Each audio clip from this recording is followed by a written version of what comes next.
Channel पर आए हुए तमाम ख़वातीन और हज़रात को अतहर शाह की तरफ से अस्सलाम वालेकुम और खुश आमदीद। आज फिर कुछ पूछे गए सवालों के जवाब हैं।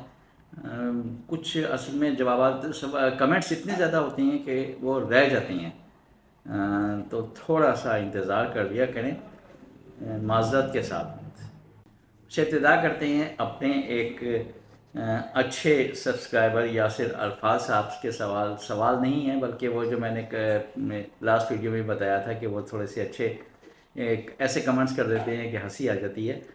तो वो अब ये कहते हैं कि जी आप ये आसमानी जो है ना कमीज़ आप क्यों पहनते हैं, ये किसी की याद दिलाती है, इसको क्यों नहीं छोड़ रहे। तो देखें, ज़मीन और आसमान सब अल्लाह के बनाए हुए हैं, सब रंग उसी ने दिए हैं हमें। तो कभी आसमान का रंग होता है और आज मैंने ज़मीन का रंग पहन लिया है, बस इतनी सी बात है और कुछ भी नहीं है। और फिर उन्होंने ये कहा है कि ये जो कप पीछे रखा हुआ है इसमें चाय है कि नहीं, इसमें धुआं नहीं उठ रहा। तो इसमें ये बता दूं कि ये सिर्फ जो है ना सिर्फ और सिर्फ नेशनल सेविंग्स को की नुमाइंदगी करता है, और इसमें कुछ भी नहीं, इसमें चाय नहीं पीता, सिर्फ वैसे ही रखा हुआ है। क्योंकि कप के बारे में आपने बहुत पहले भी कई दफ़ा वो कहा था, तो मैंने कहा चलें आपको ये बता दूं। एक आईडी है हैंडसम अली के नाम से। ये कहते हैं मेरी वालदा की महबूब सर्टिफिकेट एक ब्रांच में है, मेरा सेविंग्स अकाउंट दूसरी ब्रांच में है। तो वालदा मुझे पैसे देना चाहती हैं कि मैं कुछ रेगुलर इनकम सर्टिफिकेट खरीद लूँ, तो कैसे होगा। देखिए, अब डिपेंड करता है आपकी अमाउंट पर कितनी अमाउंट है। ये भी हो सकता है कि वालदा आपको चेक दे दें और आप नेशनल सेविंग्स में जाकर, या वालदा आपके साथ ले जाएं, तो वो ज़्यादा बेहतर है। वहीं पर बायोमेट्रिक से पैसे निकलवा के और वो जमा करवा दें। अगर देखें ज़्यादा पैसे हैं तो उसके लिए कोई सोर्स ऑफ इनकम देना होगा। सोर्स ऑफ इनकम के लिए फिर बेहतर ये है कि वालदा जो है आपको कोई लिख कर भी दे कि जी ये पैसे मैं अपने बेटे को दे देंगे और एज ए गिफ्ट। फिर कुछ ना कुछ उसके लिए प्रूफ ज़रूरी है, वो उसके बगैर मुश्किल से होगा।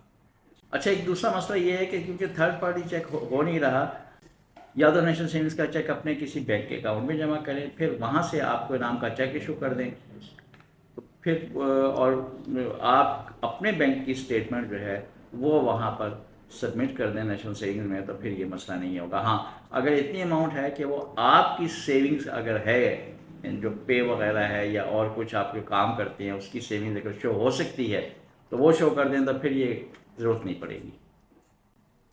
दूसरा क्वेश्चन उन्होंने कहा है कि जी मेरा जो है सेविंग्स अकाउंट है और आरआईसी और एसएससी दोनों सर्टिफिकेट पर, तो क्या एसएससी का प्रॉफिट सेविंग्स अकाउंट में नहीं। सेविंग्स अकाउंट सिर्फ मंथली स्कीम्स के लिए रखा गया है। फिलहाल होगा, आहिस्ता आहिस्ता अभी आ रहा है, उस तरफ भी आ रहे हैं, लेकिन अभी ऐसा नहीं है। आप सिर्फ मंथली जो प्रॉफिट है वो सेविंग्स अकाउंट में जाता है, बाकी नहीं जाते। और आपसे माजरत कि आपने मुझे कहा है कि इग्नोर करने की वजह बताएं मुझे कि आप मुझे जवाब नहीं दे रहे। थोड़ा सा देखें, और भी मसरूफियात होती हैं, रह जाते हैं, लेकिन देखें आज जवाब आपको दे ही दिया ना, इग्नोर मैं क्यों करूँगा आपको। मैंने तो आपको देखा भी नहीं है, आप तो मुझे फिर भी आप वीडियो के ज़रिए देख रहे हैं, मैं तो आपको देखा भी नहीं है। अल्लाह आपको खुश रखे। कैसर मलिक साहब हैं, वो कहते हैं कि जी सीसा और आरआईसी या एसएससी, मैं इसमें कंफ्यूज हूँ कि कौन सा सिक्योर और मोर प्रॉफिटेबल है। देखिए, जो सीसा, रेगुलर और एसएससी ये मुख्तलिफ चीज़ें हैं। सीसा है आम सेविंग्स अकाउंट, और रेगुलर और जो स्पेशल हैं वो टर्म अकाउंट कहलाते हैं। टर्म अकाउंट का मतलब उस पर आपको प्रॉफिट मिलेगा। कब मिलेगा? एक ख़ास स्पेसिफिक टाइम के बाद। जबकि सीसा का मसला ये है कि आपने पैसे जमा किए, उसमें डेली प्रोडक्ट पे प्रॉफिट लगता है, मंथ पे आ भी जाता है, लेकिन उसमें प्रॉफिट आपका फ्लक्चुएट होगा। वो कैसे होगा? अब अगर अगले महीने रेट चेंज हो जाते हैं प्रॉफिट की, तो आपका अगर सीसा का कम हुआ तो सीसा का प्रॉफिट कम हो जाएगा, ज़्यादा हुआ तो ज़्यादा हो जाएगा। और रेगुलर का अगर एज इट इज़ ही रहा, रेगुलर स्पेशल, तो उनका प्रॉफिट आपके 3 साल तक, या रेगुलर का प्रॉफिट 5 साल और एसएससी का 3 साल तक वही रहेगा। अब ये अपना आप जहन पहले बना लें कि आपको किस किस्म के प्रॉफिट की ज़रूरत है। आपने कोई چین چلانی ہے، کوئی گھر کے کوئی جو اس سے رقم حاصل ہوگی اس سے کام کرنے ہیں، یا عام سیونگز اکاؤنٹ کی طرح. اگر عام سیونگز اکاؤنٹ کی طرح جمع تفریق کرنی ہے پھر تو سیسا ٹھیک ہے. اگر آپ نے جمع تفریق نہیں کرنی اور آپ نے ایک خاص پرپس کے لیے رکھا ہوا ہے کہ یار مجھے اتنی منتھلی انکم مل جائے یا مجھے 6 منتھلی اتنی انکم مل جائے، تو پھر وہ RIC یا اسپیشل ہی بہتر ہے. محمد اظہر صاحب کی ایک آئی ڈی ہے، وہ کہتی ہیں کہ جی مجھے یہ بتائیں کہ نیشنل سیونگ سے ایک دن میں ہم کتنی اماؤنٹ نکلوا سکتے ہیں سیونگز اکاؤنٹ سے.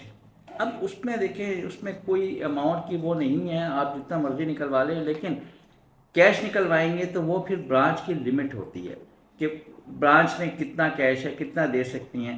ہاں یہ بھی نہیں ہے کہ آپ کہیں جی مجھے 5 لاکھ سے اوپر اماؤنٹ کا ویسے بھی پابندی ہے کہ آپ وہ لینا آپ کو مشکل ہوگا. وہ آپ صرف بینکنگ چینل کے ذریعے ہی آپ ٹرانزیکشن کر سکتے ہیں، ویسے نہیں ہے. اس سے کم آپ جتنی مرضی 1 لاکھ 2 لاکھ لے لیں، لیکن پہلے آپ کو پتہ کرنا پڑے گا برانچ سے، کیونکہ بعض اوقات جو ہے وہ کیش کی شارٹیج ہوتی ہے، پیمنٹس بہت زیادہ ہوتی ہیں نیشنل سیونگ میں. اور اب جو ہے آج کل جو مسئلہ یہ ہے کہ اب کیش آنا کم ہو گیا ہے. اس کی وجہ یہ ہے کہ اب ٹرانزیکشن ہو رہی ہے چیک کے تھرو. جب چیک کے تھرو ٹرانزیکشن ہوگی تو کیش پھر کم آتا ہے اور پرافٹ لینے والے کیش والے زیادہ ہوتے ہیں. ظفر اقبال کے نام سے ایک آئی ڈی ہے، وہ کہتی ہیں کہ جی موبائل نمبر کی تبدیلی کیسے ہوگی موبائل ڈیجیٹل ایپ پر. تو یہ تو آپ کو اپنی برانچ میں جا کے بتانا پڑے گا، برانچ جا کر وہاں آپ اپنا جو ہے ڈیٹا اپنا ٹھیک کروائیں، وہ اپلیکیشن دے کہ جی یہ نمبر میرا ابھی میں نے چینج کیا ہے، یہ ہو گیا ہے، یہ درست کیا جائے. پھر اس کے بعد آپ یہ کام کر سکتے ہیں، برانچ سے ہی ہوگا. سعید احمد کے نام سے ایک آئی ڈی ہے، وہ یہ کہتی ہیں کہ جی سرٹیفکیٹ کیش کرانے کے لیے برانچ جانا، متعلقہ برانچ جانا ہوگا. بالکل، دیکھیں جہاں جو بھی آپ کی متعلقہ برانچ ہے، ایشورنس کی برانچ ہے، وہاں جا کے ہی کیش ہوگا، دوسری جگہ سے کیش نہیں ہوگا. صرف سیونگز اکاؤنٹ کو یہ فیسلٹی ہے کہ آپ کسی برانچ بھی جا کے کیش کروا سکتے ہیں. پھر یہ بھی پوچھتے ہیں کہ سیسا ٹرانسفر ہو سکتا ہے. سیسا میں مجھے یہ سمجھ نہیں ہے کہ ٹرانسفر سے مراد آپ کی کیا ہے. ہاں ایک شہر سے دوسرے شہر وہ ٹرانسفر ہو سکتا ہے، ایک نام سے دوسرے نام پہ ٹرانسفر نہیں ہوگا. سیدیم نقوی کی ایک آئی ڈی ہے، وہ یہ کہتے ہیں کہ جی کئی بینک ایسے ہیں کہ جہاں پر 10,000 کی ٹرانزیکشن کرنی پڑتی ہے ATM کے ذریعے. یعنی ایسی بات نہیں ہے، یہ آپ کو غلط فہمی ہوئی ہے. کم از کم 20 تو آپ ایٹ اے ٹائم آپ نکال سکتے ہیں، اور جو لمٹ ہے وہ 25,000 کی ہے کہ 25,000 آپ ایٹ اے ٹائم نکال سکتے ہیں، اور ایک دن میں 50,000 نکال سکتے ہیں. یعنی 2 ٹرانزیکشن 25-25 کی ہوں گی تو آپ اس سے 50,000 نکال سکتے ہیں. اس سے زیادہ اماؤنٹ ہوگی تو وہ نیکسٹ ڈے پہ چاہیے. ایک اور آئی ڈی شاید گل حسن ہے کے نام سے ہے، وہ یہ کہتے ہیں کہ جی مجھے یہ بتائیں کہ جی پینشنز بینیفٹ اکاؤنٹ کے بارے میں کہ یہ سود ہے یا منافع ہے، یعنی اسلامک ہے کہ نہیں. دیکھیے بہتر یہ ہوتا ہے کہ ایسے سوالات کسی آپ عالم سے پوچھیں تو وہ زیادہ بہتر ہے، کسی مفتی سے پوچھیں وہ زیادہ بہتر ہے. اس بارے میں بھی میں نے ایک ویڈیو اپلوڈ کی تھی، اس کا لنک بھی میں اس میں دے رہا ہوں، اور اس کو دیکھ لیں. اس میں پھر ایک اور لنک میں نے دیا تھا جس میں مختلف جو علماء کرام نے اپنا نظریہ پیش کیا تھا، تو اس کو بھی دیکھ لیں. تو پھر آپ اس سے کچھ آپ اندازہ لگا سکتے ہیں کہ کیا ہونا چاہیے. اپنا خیال رکھیے گا. اللہ حافظ.